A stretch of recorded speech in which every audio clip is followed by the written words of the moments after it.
In one word, describe MrBeast. I don't really want to say. Ooh. Dull. There's nothing else to say about that man. Empty. Only one word. Debt. I would have to say amateur. Cruel. Mean. Heartless. He's a saviour. An all-round horrible person. Thief. No. Squid. Criminal.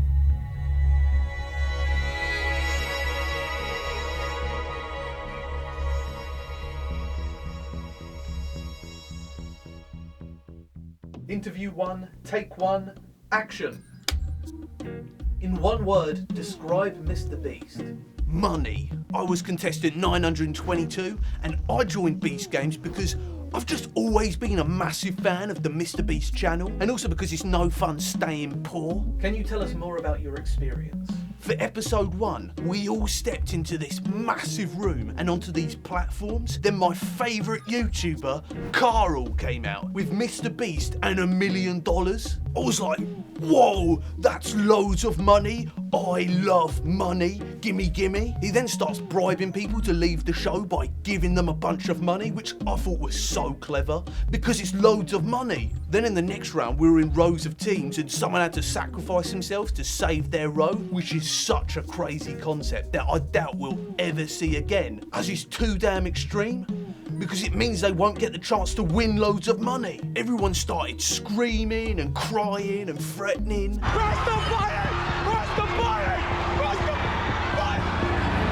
I sat down at this point because I don't like standing, and I knew I wasn't going to sacrifice myself anyway because I've got ambitions. I'm settling for nothing less than a Lambo. Then it got a little bit sad because I was in the row that had 2 eliminated rows either side of it, and just everyone started crying a lot, which made me really uncomfortable. This one lady said she wouldn't be able to pay off her mortgage and she fell to the floor, bawling her eyes out because she was going to lose her house. And then I remembered I don't know anybody, so I no longer saw them as real people with real issues. I pictured them more like cattle being taken to a meat grinder for my dinner. The next round was stacking a bunch of blocks. Was there a twist to that game? No, just stack some blocks and don't let it fall over. MrBeast doesn't need to spend millions on everything, you know, and the less he spends on the games that you watch, the more money that I might get. Did you know he gave out more money in the first episode of a game show than any other game show ever? 40 world records broken. Most money given away for a self-elimination, most contestants, most cameras, most cables ran for a show, whatever the hell that means. Sorry, but could you get back onto the blocks? Blocks full, money gone, cry, back to my job I hate. I don't understand why you would ever want to talk about anything other than how big everything was in Beast Games. Big money, big rooms, big prizes. Please move on to what happened next. We were then in rows of teams, and if one person in your row took a bribe, then the rest of you are out. So it's just the first 2 games put together? Bro, what are you not getting about this? Do you know why I'm a MrBeast fan? It ain't MrBeast, it's that money. I'm subscribed for a cookie. I watch so he might one day give me a way out of my life. MrBeast shows his fans a world they will never get to experience because they're poor and lonely. We travelled the globe with him and his friends, living the life of ultimate luxury. We live vicariously through him and the contestants, and we imagine how perfect it would be if we could just simply do the same. Sure, there are many who see the channel as mindless entertainment, but that mindless entertainment has a price tag that's shoved in your face with thumbnails and large fonts, so big that all you can see is that $sign and MrBeast's weird face. My fully developed brain has already been fried like bacon by these obscene shows of wealth, so who knows how all of this emphasis on price tags is affecting those who are still growing up and learning right from wrong. I joined the money cult, but these kids were born into it, and we'd all drink the Kool-Aid if it was offered, but only if it was made of blended up $100 bills. Anyway, my row was the first to be eliminated because some dude took 20k, then we fell through a trap door and I was like, damn, this has got to cost a lot of money. Like $1.5 million a lot, which explains the cables world record. I fell 10 feet into foam, hit my head on the wall, knocked out, woke up, beat up that guy who got me eliminated. What? What? I heard there's a lawsuit going on. Any way I can get something out of it? I was contestant 880 and I participated because I was trying to get a deposit for a house. Because you know, in this economy. In episode 2, we went to the city where they spared no expense. I mean, except for the building that they seem to have given up on halfway through building it, so it just always looks like the contestants have broken into a construction site. Once there, we were given tokens, which gave us a clue to what task we'd be facing next. Like that show, Anyway, the games. So dull. We had either catch a ball, throw a ball and a pub quiz. So it was really giving office sports day vibes, which wasn't helped by the fact everyone playing seemed to have never been near a ball in their entire life. Like, I've seen armless lesbians juggle balls better than that. I bet you can guess what team I was on. The losing one?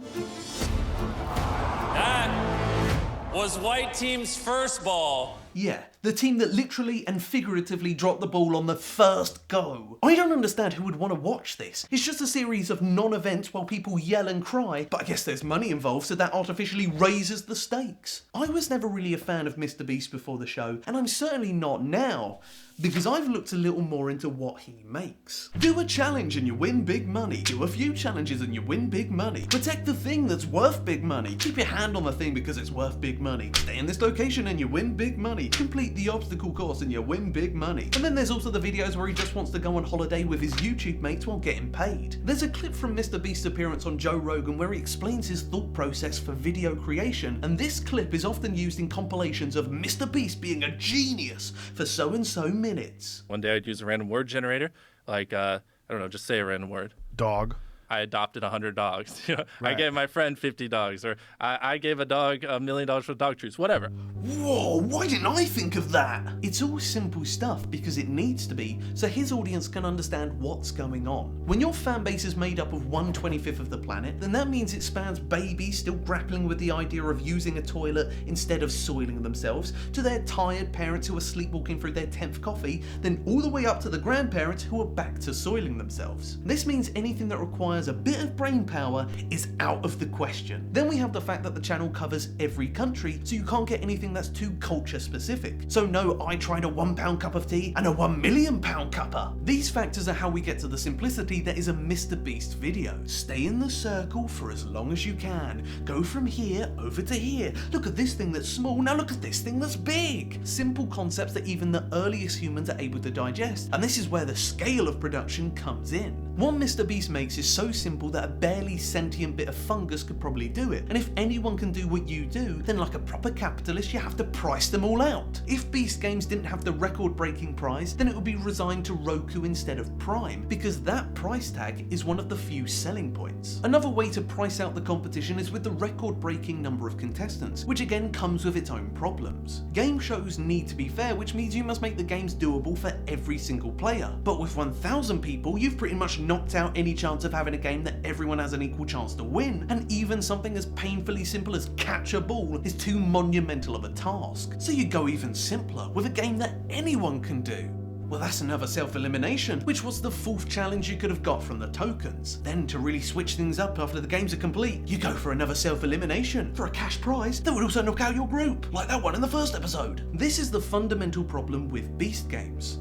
It sucks. Remove the money from Who Wants to Be a Millionaire and you have a fun quiz show. Remove the money from Hunted and you have a high-intensity hide and seek. Remove the money from The Traitors and you have a real life Among Us. But remove the money from Beast Games and you get a dull experience where you watch too many people failing to do simple tasks, and I will never forgive them for dropping that ball.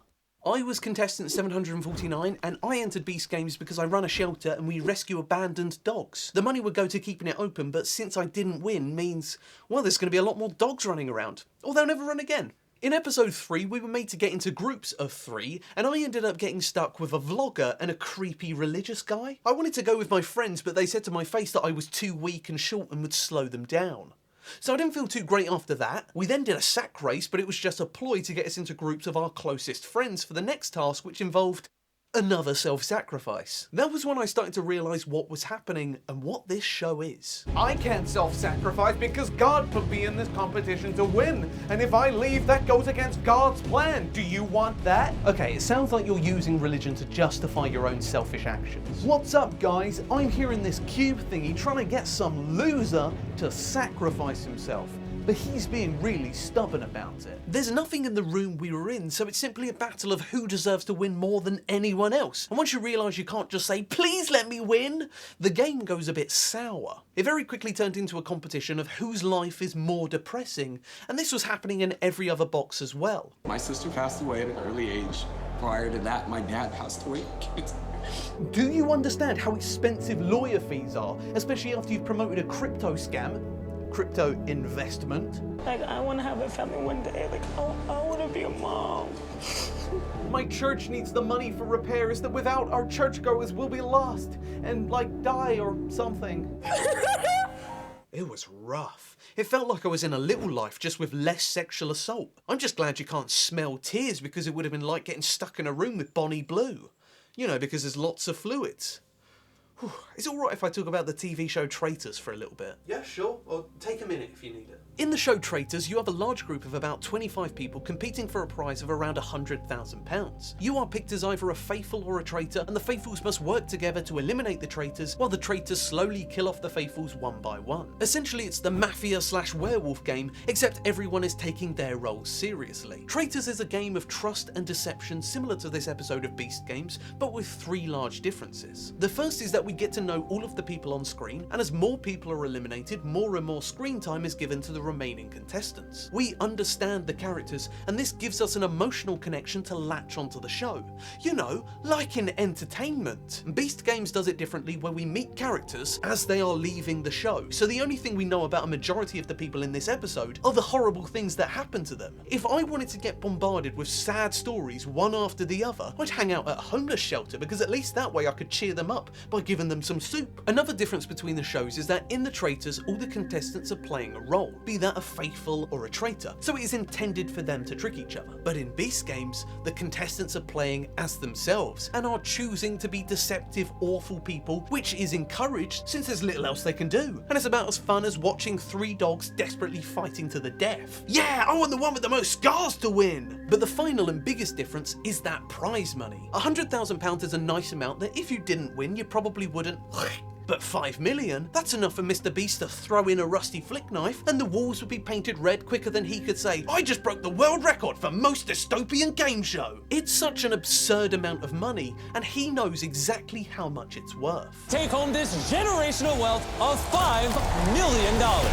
That is a life-changing amount of money, and most of these people want to change their lives. We know many of them are in really quite bad situations, which is made worse by the fact many have taken time out of their jobs to compete. My jobs are on the line. This is a cruel show, and that is by design. If you don't need the money, then you wouldn't be competing, which leaves us with those who do need it and those who want it.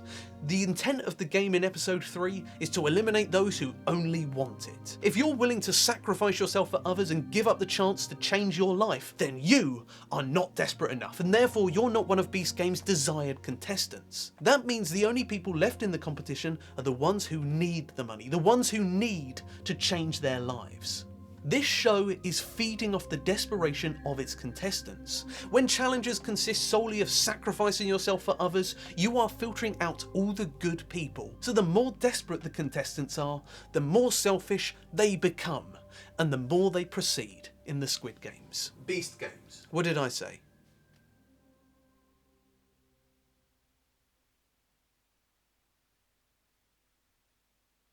Hello, I was contestant and I joined Beast Games because, which I'm sure you'll agree is a depressing enough story and means I deserve to win. Could you talk to me about the lawsuit? To start with, most of us were informed that there would only be 1,000 contestants when there was actually 2,000. This means our odds of winning were dramatically lower than what we signed up for, which is a bit misleading. Before Beast Games started, we had the preliminary games which took place on MrBeast's YouTube channel and consisted of a few challenges which brought up further problems. The first game had teams pull a rope which held up a weight of £10,000, and when it came to everyone getting into teams, we noticed many of the men were forcing the women away from their groups. But you know, boys will be boys. This led to one of the teams consisting of almost all women, and that ended up being the team that was eliminated first. In one fell swoop, almost 400 women were knocked out of Beast Games. Luckily, I was one of the women who managed to get onto a team with a lot of men. The problems didn't stop when we finally arrived at the main event. It was an all-round dangerous experience, with local news reporting countless contestants being taken to hospital, some of which for dehydration. There was also inadequate food throughout the competition, with most meals only consisting of cold oatmeal, a hard-boiled egg and raw vegetables. Many contestants also went long stretches of time without eating, and one woman claimed she went 20 hours without being fed. On top of that, some contestants were given food that they were allergic to and weren't given any alternatives, making the lack of sustenance more of a hazard. Even festivals have figured out you can just get a few burger vans and that'll feed a few thousand teens who are high off their nut on drugs. Beast Games, however, was so poorly organised that you couldn't even get access to your legally prescribed drugs. One contestant needed insulin but didn't receive it either hours or days after their scheduled dosing times. But I guess that's what happens when instead of employing staff, you get faceless guards, like from that one show,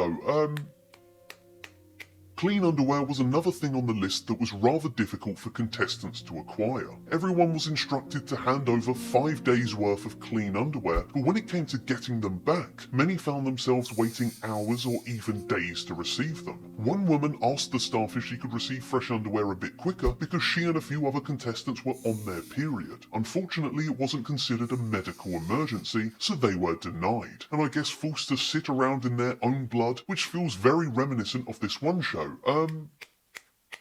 Beast Games not only failed to protect contestants from their environments, but also from other people. And yes, again, it is mainly affecting the women. Background checks on the contestants weren't done adequately, and so a man charged with savagely beating and torturing prostitutes, among other things, participated in the games. He allegedly slept near female contestants before being kicked off for inappropriate behaviour. This wasn't a one-off experience, but instead an issue which occurred throughout production, which was not only noticed, but allowed. Problems got so bad within the show that MrBeast has allegedly offered to cover the therapy for some of the contestants, but I guess they can afford to with all the money saved from not paying their volunteers. Under California law, contestants are to be categorised as employees, since their labour is an essential component to the entire production of Beast Games. This means every contestant would have been entitled to minimum wage. However, to save money, they were instead labelled as volunteers, not only meaning labour costs wouldn't need to be paid, but also allowing Beast Games to receive a tax credit of $2,252,523 from the state of Nevada. Makes you wonder if the show was worth it for all these legal troubles.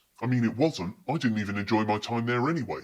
Every game I was just standing around while everyone else did something. I stood there while other people walked into a circle, gave out coins, dropped a glass ball, or sacrificed themselves. All I did was balance blocks, a sack race, drop a ball from higher up, and then watch men pick a bunch of other men to carry on with the competition. I might as well have been doing the office sports day. Someone's already made that joke. Could you try and do another one? I might as well have gone to prison because the games are just as bad, but at least we would have got better food. Hi, sorry to be a pain, but could we just stick to the games? I just really don't want to see his face, because ever since the island, I haven't been able to get it off my mind. Yeah, that's right. Just sit down and we'll start the interview soon. I was contestant 513 and I entered the games because I was living on the streets and I just spent the last of my money on a razor to fend off any stray dogs when suddenly this man appeared. He said I could win a life-changing amount of money and all I'd have to do was compete in a few games. I got all the way to episode 5 and that man had us hunted by a group of highly trained Marines, and it was the only fun game we played the whole time we was there. Episode 5 was a little different to the other episodes because we had a group of 9 people fighting over who would win an island, and if they're eliminated, they're also out of the main competition. No idea what the hell the other contestants would have done with an island, but I was there just so I might get a place to live. The first challenge was exactly like the show Hunted, where a group of people are tracked down by highly trained specialists, except without the character development or intensity or setting, so we end up just watching a bunch of people we don't know or care for crouching in a bush. There are so many things that could have been done to make this episode interesting, like introduce a supply drop that would give a contestant money or immunity, but they risk being seen by the Marines, or have safe zones that pop up to encourage moving about instead of laying in mud. Maybe set tasks for them so things could actually happen. But then what the hell do I know? I'm sure they'll have some interesting games lined up. After all, this is the multi-million-dollar game show that constantly advertised how much money has gone into this. You're each going to take turns rolling or throwing your coconut, attempting to get as close to the red line as possible. It was basically just bowls, the game that the elderly play so their brains don't turn to mush. The next game was even worse because it was the people who weren't fighting for the island voting out someone, but nobody knows anyone, so they just arbitrarily vote for the jacked guy, since he's seen as a dangerous competitor in these games of mostly luck. Though I'm sure his muscles would have come in very handy for the next task, which was pick a box and hope it doesn't have an X in it. This was the game where I was eliminated by basically random chance. That was you. You look very different. Well, yes, because I've been back on the street again, so I'm a little messier and my beard's a bit longer. Or it's because I'm not wearing a hat. Before you go on to that, I want you to talk about this person.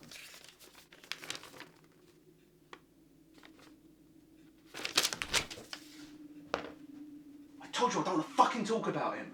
He freaks me out. He looks like a GameStop employee, but one who's only there to criticise your choice in game. He makes everyone uncomfortable, and that's why we want you to talk about it. Fuck's sake.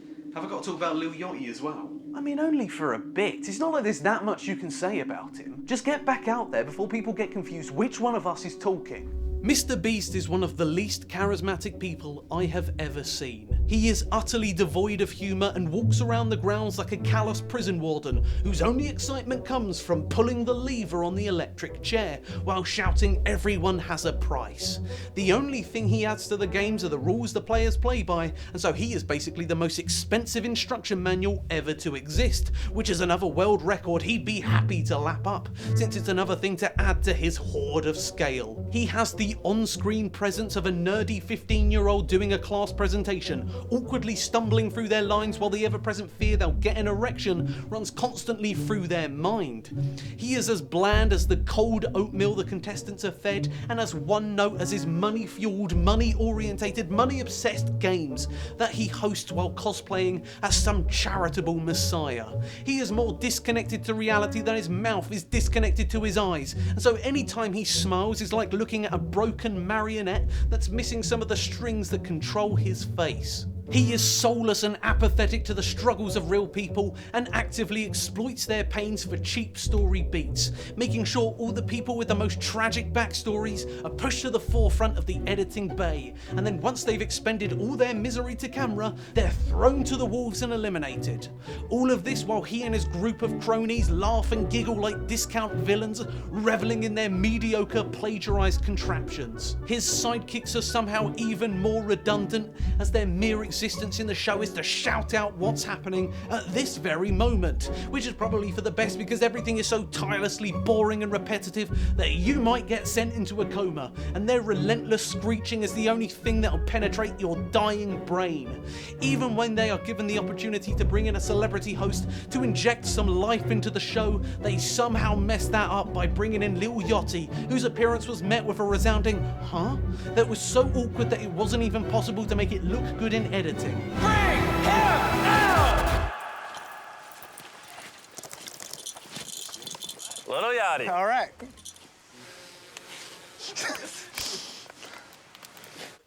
Alright, that was enough. What happened next? What do you think happened next? Another self-elimination for a cash prize. Wow. Am I that predictable? Yes. Then because someone took the bribe, they ended up not playing a game that involved firing cannons at little boats. That would have been fun, and infinitely better than the next game, which had a clear winner after the first move. Then when it came to the finale, it was just carrot in a box, but with more boxes and less strategy. So exciting! The icing on the cake, however, was that they left it on a cliffhanger, so we have to wait a week to find out the winner. Except we don't, because we see 952 picked the correct box, which of course she did, since her opposition put that massive X clumsily into the case like dun-dun-dun. But no, it wasn't her ears that led to that easy win. It was the Lord. Thank you, Jesus. Oh my gosh. Thank you. Thank you, Lord. I bet he hates that God gets all the credit for his generosity.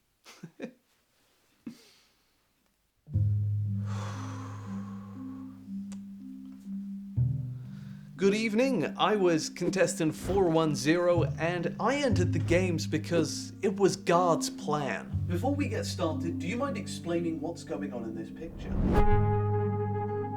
I was there to convert the workers and lead them out of their lives of sin, which was also my mission in Beast Games. In episode 6, we were given the choice of 3 challenges: mental, physical, and chance. I chose to do the physical games because God made me a man and therefore better than at least 50% of the other contestants. I'm just glad I didn't choose the game of chance because it consisted of standing on those trap doors that dropped people at random, although I'm sure God would have guided me to victory. The only problem I see with that challenge is it's pretty boring to watch since it's people falling into holes randomly, and also there's not been any character development, which is the overarching theme of the show. Over in the mind games... Hold that thought, as I have another photo I'd like to show you. That's me holding a bag of drugs. Because I try and lift the community out of poverty, and then I flush those drugs down the toilet, which is a solid tight alibi, and I'm sure answers all of your questions. Hey, while we're on the topic of questions, we should talk about the group who chose Mind, as they were tasked with a bunch of trivia questions. But first they did one of those IQ tests that you can get online to prove to people that you're actually intelligent.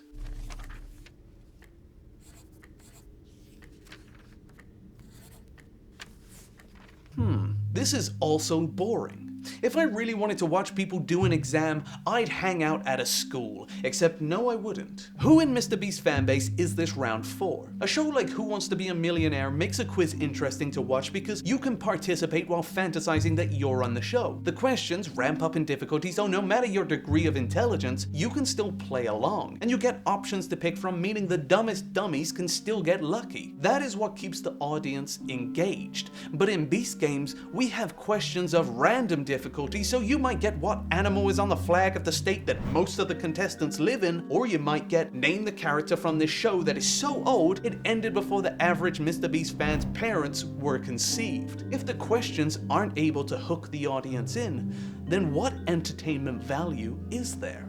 I had a mission to carry out. A lot of you know what that mission was, and I'm here to finish it off. Okay. So I'm going to have 406 come up to the table.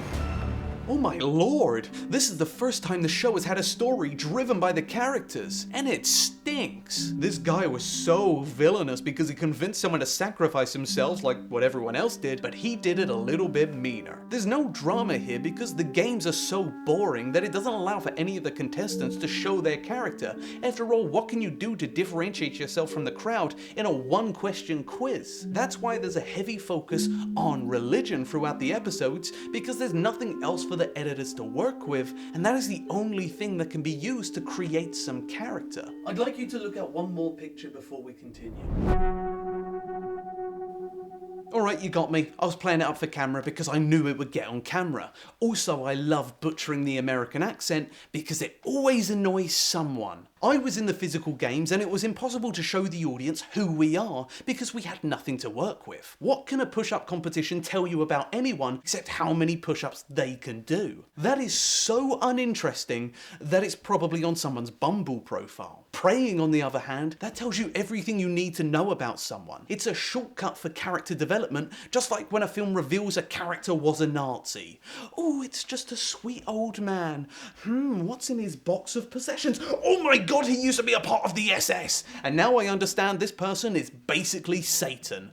Or on the spectrum. MrBeast didn't want any interference from Amazon, making Beast Games his way, and it really comes across like that. Most game shows don't need to resort to basic character archetypes because the games are designed in such a way that they'll get the contestants to show their real colours. Taskmaster is the best example of this, where every task is designed to be completed in a variety of different ways. Something as simple as eat the most watermelon ends up creating a variety of different solutions that tells you a bit about each contestant. The only time on Beast Games we was able to tell the audience a bit about us was when we was picking our teammates. I was on orange and I was like, hey, don't select any of the women, they're too weak for physical tasks, because I was still trying to look religious at this point. Pull this heavy thing, race to a flag and hang on a bar did nothing for character development, since there's only one way of doing those things. Plus it was about as boring as an office sports day. Did someone tell you to make that joke? Sorry, I'll say something else then.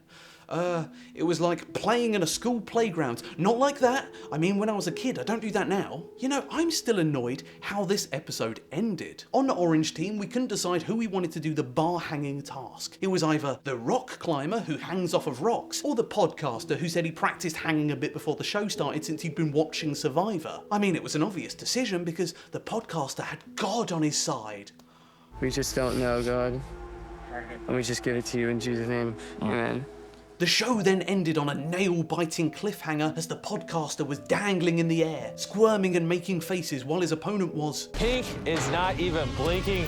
So obvious. That's like if this interview ended with me telling you the real reason I was competing for 5 million was because of all the money I owe gangs and drug dealers from my crippling addiction, which has put me hundreds of thousands in debt. Then when my voice starts to croak, we see an armed gunman behind me, ready to pull the trigger, and it cuts to black. If a show ended like that, you wouldn't need to see the next episode to find out what happened to me, since it would be pretty damn obvious.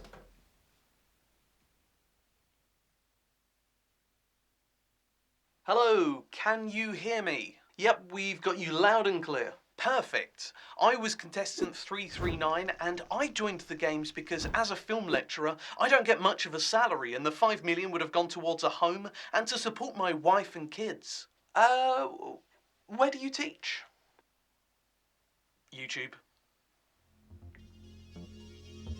Beast Games is a shameless and hollow regurgitation of Squid Game, which is to the benefit of the show since these copied aspects are the only thing that make it remotely interesting. The plagiarism is baked into the foundations with the pastel set design, so every shot is a constant reminder of something else you'd rather be watching. The type of games played are simplistic childhood or university or retirement home games that works well within the themes and scripted storyline of Squid Games, but drags horrifically when implemented into a real competition. The money the contestants are fighting for also sits in plain view of them as a constant reminder of why they are taking and dealing all this suffering, which again fits the themes of the dystopian TV show, but not the dystopian TV show that's trying not to be dystopian. But of course it is, since we have guards that silently patrol the area, and to remove all doubt where the inspiration came from, they're all kitted with symbols on their face. All of this is done to fulfill the desires of the filthy rich, who want to see the working class fight for a measly sum of money compared to the wealth of this demi-billionaire who watches while holding back a cheeky smile. I'm sure that wasn't easy. The name! I almost forgot about the name since they're so similar that I've been treating them as synonymous, which is a real slap in the face when you consider the next similarity. Release date. MrBeast game show was released a mere 7 days before the second season of the show they stole the ideas from came out on Netflix, undoubtedly to capitalise on the free marketing from everyone's comparisons. But this isn't the first time MrBeast has stolen from this specific TV show, because he is a big old cunt. Oh, hang on, we've lost you a little bit there. Sorry about that. MrBeast is a big old content thief. As you should know, he made the $456,000 Squid Game in real life, which was a game-for-game remake of the show, replicating everything except the death and the good storylines. He has also done a Squid Game section in the video I gave my 100 million subscriber in Ireland, where he once again took the red light, green light game. After all, it is the most popular of the Squid Games property, and thus results in the biggest returns. Now this begs the question of why hasn't MrBeast been sued by Netflix or the creator of Squid Games?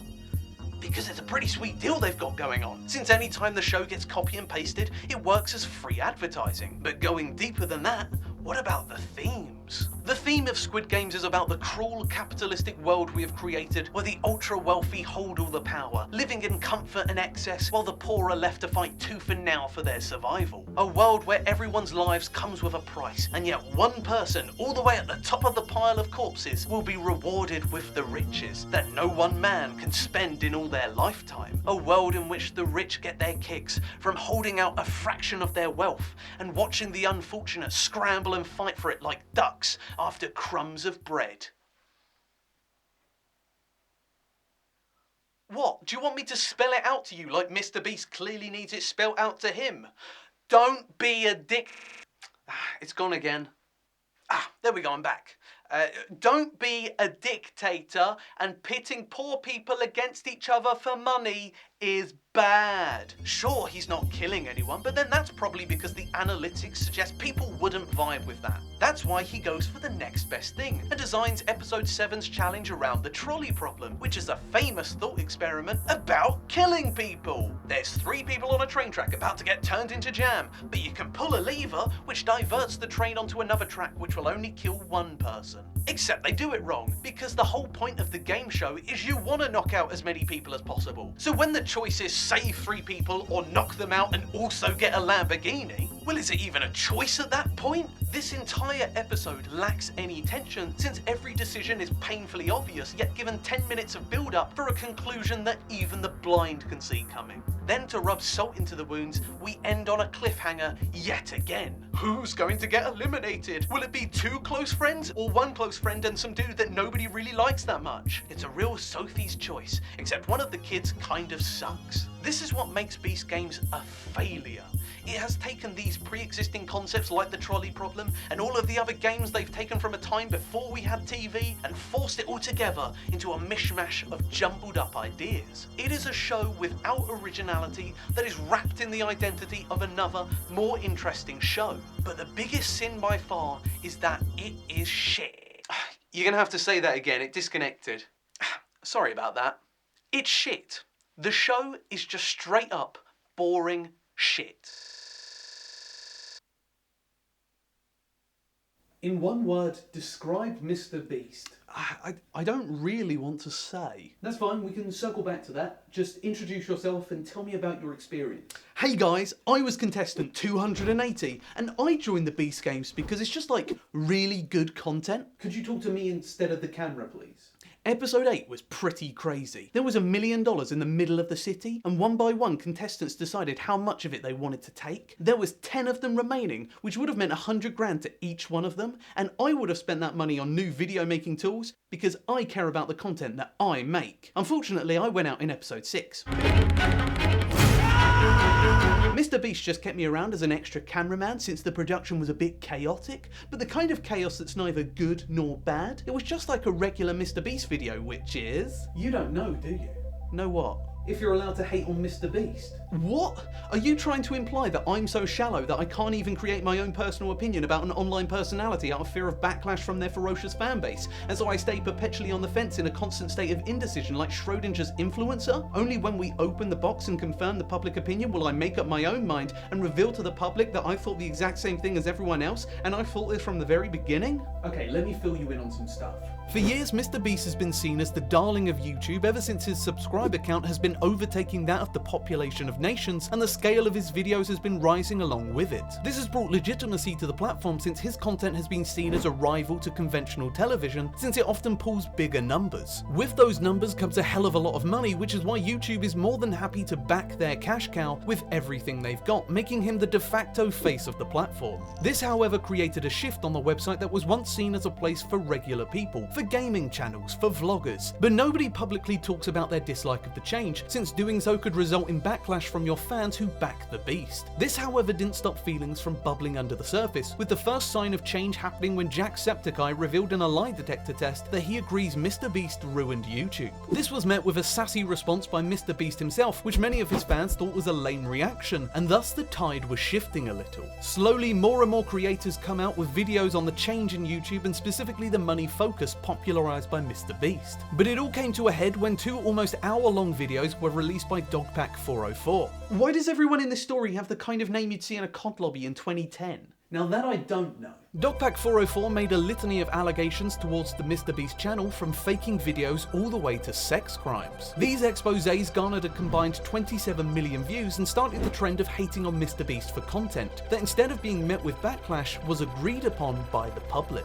So yeah, we're currently in the disliking him side of the cycle. I've never liked MrBeast videos, and I never have. Whew. You know, I think of his channel very much like SeaWorld. A younger me thought it was harmless. I mean, look at this whale doing tricks for a loving crowd, getting all the fish it could ever want, while its enclosure keeps it safe from the dangers of the outside world. That's a good life. Then it clicks, and you're like, oh my god, this is horrible. This is a prison for orcas. They perform like slaves for fish, and they can't even escape it through death. The SeaWorld simply won't let them. No wonder they keep trying to drown their trainers. They're just so bored of swimming in circles, achieving absolutely nothing. I get it now, because I had a real job once that felt like swimming in circles, achieving nothing, locked in my enclosure all alone, away from the outside world, wishing the threat of death might come, as that would actually spice things up a little. Luckily, I was able to escape that, as now I'm a vlogger, since I don't think that life was for me. In episode 8, the contestants come up one by one to take as much of the $1 million as they'd like. 830 took her share of 10%. Up next was 453, who took more than double his fair share. Then it was 566, who took 65%, leaving only $27,000 for the remaining 7 contestants. The rest of the episode was people excitedly leaving their cabins, and then BAM! Depressing. And that was the goal of this show. The contestants decided the order people should take the money and based it off who they could trust the most, and by the second person, they were taking more than their share, which is by design. These contestants haven't got here through skill, they're here because they didn't sacrifice themselves in previous episodes. When I was in the cube with 749, he was telling me about the cruelty of the show and how it's feeding off our desperation. And he was right. The guy who took $650,000, well, he had more than $500,000 worth of debt. I don't even know how you get into that much debt. That's how bad his situation is. So of course he's going to be desperate to win something. There are many people who look at this show as an opportunity for someone in need to change their life. But like with SeaWorld, the rest of us see it as a show where almost 1,000 people who needed the money leave empty-handed, back to their lives that they were trying to escape. For that alone, I do not like MrBeast, because he created this. I was contestant 135 and I joined Beast Games because I'm in debt of about $1 million. My whole family were hospitalised from a tragic circus accident and need money for medical bills. My house was bulldozed to make room for a vape shop, and my arm hurts every time I do this. Oh! And all of that depressing stuff is why I deserved to win the grand prize. Episode 9 was everyone deciding who to eliminate, because I guess we had to stay on theme. It was clips of people on phones saying, vote for me please. Then there would be dramatic build up only to reveal the person we thought was going to make it through the round did in fact make it through the round. Oh. Is that it? Pretty much. We also ended with a coin toss that could potentially double the winning prize to 10 million, which was brought to us by all the money that Money Lion spent on advertising in this damn show. I did that coin flip. I put my neck on the line, not Gage, me. But no, you make a few tweets about how annoying the constant Money Lion sponsorships are throughout Beast Games, and they erase you from the show completely, using CGI to replace you with some random dude. Just like what Army of the Dead did with Chris D'Elia after his diddler accusations came out. Let's talk Money Lion, because frankly, I'm still a bit annoyed about it. They were one of the big sponsors of Beast Games that you'd only know about if you were in the USA, since the sponsor sections are cut out of the UK version of the show. The fintech company is hosting a giveaway of $4 million, and all you have to do is sign up by scanning the QR code. You don't have to pay anything. It's totally free with no strings attached. It's simply one of those rare cases where a company doesn't actually care about money at all, and they just feel like giving away more cash than anyone needs, as they're just cool guys. Hey, what exactly is Money Lion? Well, it's the company that's trying to gamify finance and make it more appealing. There's even a tab on their website dedicated to games where you can play for fun, earn for real. Unemployment? No problem. As with the Money Lion app, you can sit in your filthy apartment all day playing games to earn your extortionate rent. How does that make any business sense? Well, yeah, obviously that part doesn't make the company any cash, and in some cases doesn't cost them anything either. That's why they have a subscription plan, where $79 is withdrawn from your bank, 50 of that gets deposited into your investment account, while 29 is taken as a monthly fee. However, if you log onto the app once a day, you get $1 back, and so log in every day and it's basically free, with no strings attached. This is another aspect of gaming that has been implemented into their product, because this is exactly like the daily challenges you get on live service games. The kind of challenges that simply involve logging on and you're rewarded with free stuff. It's so easy that children can do it. This doesn't make any sense. How are they making money? Simple, and their advert's gonna tell us how. Roll the clip! With Money Lion, the easy place to borrow, earn, and win money. We've covered how you can earn money through the games and win money through the giveaways, and they are simply there to keep you on the app, because that's gamification. The apex predator Fortnite lures in kids with daily rewards and the occasional V-Buck, just so they'll spend more time in the marketplace looking at the latest skins. The longer they're there, the higher the chance they'll see something that they need right now, and suddenly they've raised Juice WRLD from the dead so he can even get in a gunfight with Spider-Man. Instead of a cringy skins marketplace, MoneyLion instead has the borrowing tab, and the first way they make their profits is through their credit builder scheme, which is a loan of up to $1,000 that you pay off to build up your credit score. The APR, which is the cost of borrowing, is between 5.99% and 29.99%, which is rather high, and on top of that, to even get access to this service, you need to pay a different subscription of $20 a month, because we really need more subscription services in our lives. Another money maker is the Instacash service, which allows you to access up to $500 that can be paid off at your next payday. Whoa, whoa, whoa, it's not a payday loan because it's interest-free with no hidden charges, unless you want the money right away, and then you could see an extra charge of up to 20%. They're also cheeky enough to ask for a tip for their services, because you know, the people borrowing money also have some lying around. These charges are not small amounts, and especially not to the people MoneyLion is targeting. The adverts state that they don't do a credit check, and so this will appeal to people who have bad credit, which means also likely bad with money and probably willing to suck up the added charges since they ain't got many other options. Hey, are you having money trouble? We'll give you some money, in exchange for money of course. The no interest, no hidden fees Instacash looks appealing since it appears like free money from the way they advertise it.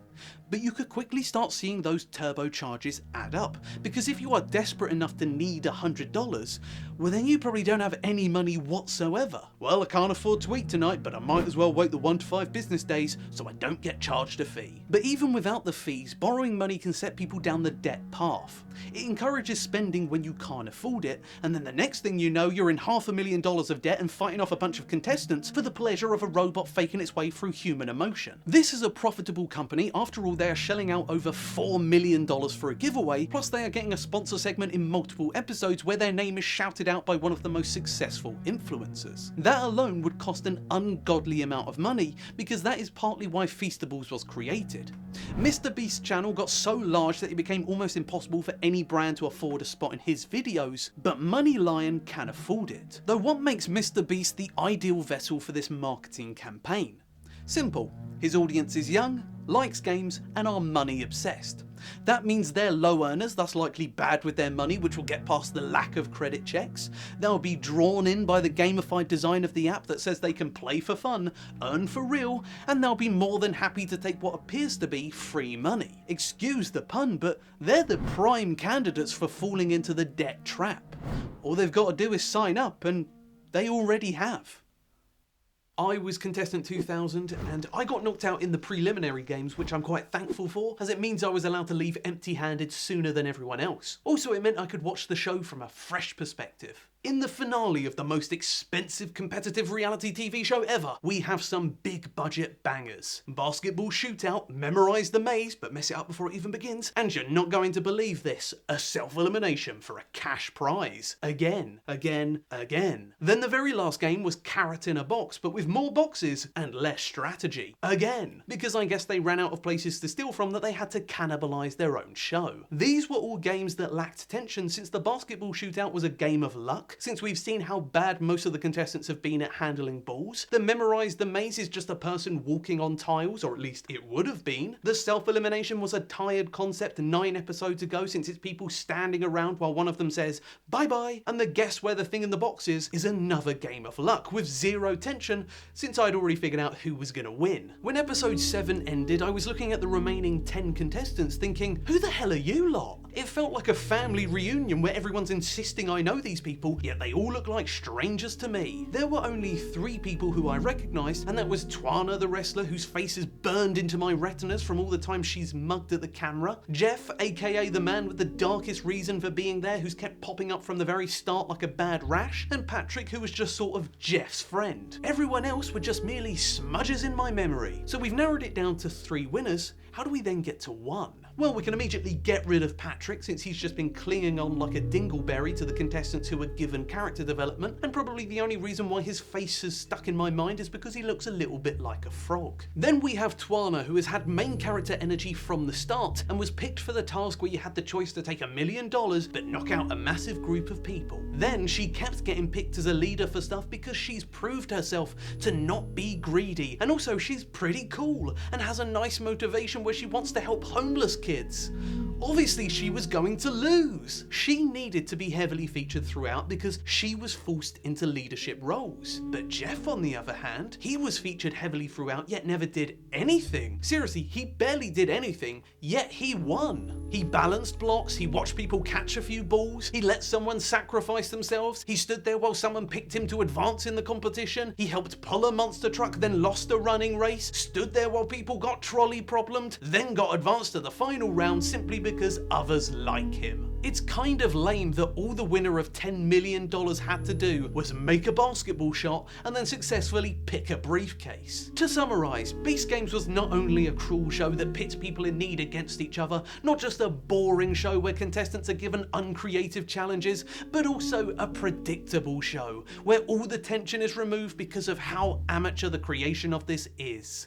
Yet a lot of people loved it. Only 13% of uppity critics enjoyed the show, but 88% of normal people thought it was good, because MrBeast has been refining his content over the years to appeal to the specific type of people who watch his videos. This is just big budget brain rot, where everything has been boiled down to the most simplistic form so the ones with the most rotted brains can focus on it. Of course, critics don't like this. They're analysing it instead of sitting there slack-jawed, gawking at the clumsily thrown together pile of dollar bills that is symbolic of how MrBeast treats money as a prop. Of course, critics don't like the games that are dull and uninspired because they're comparing it with other shows instead of staring at the screen, letting their dopamine receptors fire off from the second-hand gambling. Of course, the critics are going to say this show is a bleak dystopian hellscape that reveals the only way a dad can fund research to find a cure for his son's rare brain disease is by competing at a series of events against insurmountable odds for the enjoyment of an audience. The critics are looking at it wrong because Jeff the devoted dad won. This is a happy feel-good story, not a side plot in Squid Games, because it's a little too cliche for that. Do you think I'm evil? I don't think Jimmy Donaldson is inherently evil. But MrBeast keeps fucking doing evil stuff, yet that's exactly what the public want to see. MrBeast didn't change YouTube into what it is now. He didn't create this money-hungry audience because he's popular. He's popular because the money-hungry audience created him. He's a symptom rather than a cause, a mirror of what our society wants to see. Of course people want to see money. We don't have any. We live in a world of increasing cost of living where the poor are getting poorer and desperate enough to come to a YouTube multi-millionaire to save them. Even the Money Lion sponsor is a sign of this, as it actively targets people with little to no money and advertises itself as a tool to improve financial literacy because we've got no money and need tools to stretch our wallets as far as they can go, which is allegedly Money Lion's only goal. They're not just monetary predators. I don't think Jimmy's evil. I don't think he's set out to create the kind of show that people like me think it is. But then it's similar to his philanthropic videos that also gain a lot of controversy. He helps clean up the oceans, which is great on the surface, but then critics come in and say, hey, you've pretty much done nothing at all in the grand scheme of things, and we need to look at the root causes for all this pollution. Also, this kind of stunt downplays the problem we've got on our hands and actually helps to distract from those real issues. This, however, is something he'd never be able to address in his videos, since they still need to be understandable to his audience. Clean the beach is a simple enough message that anyone can understand, but change the infrastructure of our industrial systems? That's a topic that requires so much thinking that would fly over the head of most of his audience. That's why he chooses to do what many of his critics do with him, which is tackle the symptom rather than the cause. We expect a lot from MrBeast as he is the biggest influencer in the world with the largest platform, but he's just an entertainer, simply reacting to what the public wants from him. His audience wants bigger prizes, bigger spectacles, bigger stories, and in return he sees those numbers in his analytics tick up. After all, how can 1/25 of the population be wrong about what entertainment they should be consuming? MrBeast isn't going to change what he makes, because at the end of the day, if people like, comment and subscribe, then to him he has done his job. So it's up to us to convince the public that we deserve better than Beast Games. Entertainment can be a reflection of the times it was created in, and if you want entertainment to reflect something better, then you've got to look at changing the cause rather than the symptom.